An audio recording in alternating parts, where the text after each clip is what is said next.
Hello बच्चों, read this question. One mole of an ideal gas initial state A undergoes a cyclic process ABC as shown in the figure. At pressure at point A is P naught. Choose the correct option from the following. आइए बेटा हम question का solution देखते हैं बेटा। हमें यहाँ पे एक मोल गैस दी गई है, हमें क्वेश्चन बताया गया है जो नंबर ऑफ मोल्स हैं गैस का वो 1 मोल गैस है बेटा। तो नंबर ऑफ मोल्स कितने हैं बेटा? 1 मोल गैस है, ये हमें क्लियर है। इनिशियल स्टेट ए पर है जहाँ पे प्रेशर कितना है? पी नॉट है। तो अगर मैं एट पॉइंट ए की बात करूँ एट पॉइंट ए पर, तो एट पॉइंट ए पर हम कह सकते हैं from ideal gas equation, from ideal gas equation.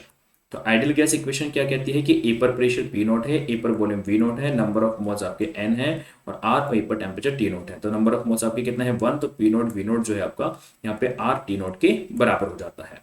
ये पॉइंट हमें क्लियर हो गया। फिर हमसे इसमें पहला ऑप्शन पूछा गया कि इंटरनल एनर्जी जो है ए और बी पर सेम होगी क्या। तो हम देख रहे हैं कि ए और बी पर टेम्परेचर क्या है? सेम है। कितना है बेटा? टी नॉट के बराबर है बेटा। तो हमने देखा कि ए पर और बी पर जो टेम्परेचर है आपका वो टी नॉट के बराबर है। ये बात हम इसलिए देख पा रहे हैं।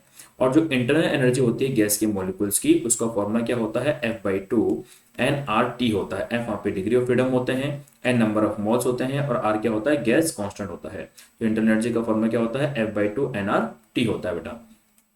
तो हम देख पा रहे हैं कि इंटरनल एनर्जी किस पे डिपेंड करती है? केवल टेम्परेचर पे डिपेंड करती है। ये degree of freedom monatomic gas है, तो मोनोटोमिक गैस के लिए डिग्री ऑफ फ्रीडम 1 हो गया, 3 हो जाएगा, है ना। गैस कांस्टेंट ऑलरेडी फिक्स होता है बेटा, 8.3 होता है जो कि ऑलरेडी फिक्स होता है बेटा। तो gas constant fix, number of moles fix, degree of freedom fix. तो internal energy only depend on temperature.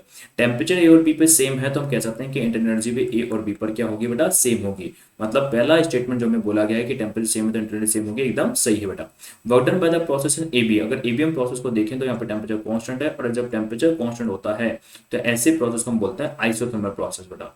तो work done bye in isothermal process अगर लिखना चाहते हैं कि work done in isothermal process, work done in isothermal process, isothermal process मतलब AB process हो गया जिसमें आपका टेम्परेचर कांस्टेंट होगा।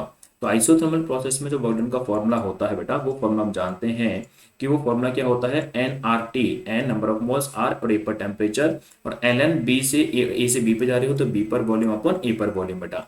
तो हम यहाँ पे क्या देख रहे हैं? नंबर ऑफ मोल्स 1 है, गैस कांस्टेंट आर है, ए पर टेम्परेचर टी नॉट है एन एन, और बी पर जो वॉल्यूम है बेटा आपका 4 वी नॉट है और ए पर वॉल्यूम आपका वी नॉट है।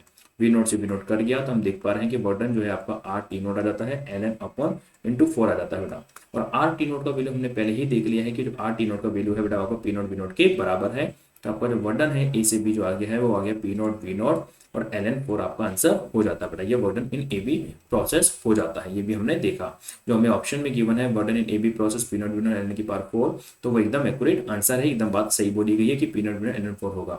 सी पॉइंट पे प्रेशर बता पाने के लिए बेटा हमें ये पता होना जरूरी है कि बीसी प्रोसेस कौन सा है। सी पर टेम्परेचर बताने के लिए भी हमें पता होना चाहिए बीसी प्रोसेस कौन सा है। जब तक हमें ये नहीं पता होगा बीसी कौन सा प्रोसेस है तब तक हम सी पर प्रेशर टेम्परेचर को फाइंड आउट नहीं कर सकते, और हम ये नहीं मान सकते कि ग्राफ ओरिजिन से पास हो रहा होगा, क्योंकि हमें यहाँ पे इसमें मेंशन नहीं है। हो सकता है ग्राफ ओरिजिन से पास नहीं भी हो रहा हो। तो जब तक हमें ये पता नहीं होगा तब तक हम सी पर प्रेशर और टेम्परेचर फाइंड आउट कर पाना पॉसिबल नहीं है। इसलिए हम सी और डी ऑप्शन के बारे में कुछ भी बोल पाना हमारे लिए सही नहीं होगा। तो एक्यूरेट आंसर इस क्वेश्चन का क्या हो जाएगा? ए और बी आपके एकदम एक्यूरेट आंसर हो जाते हैं। ओके बेटा, थैंक यू।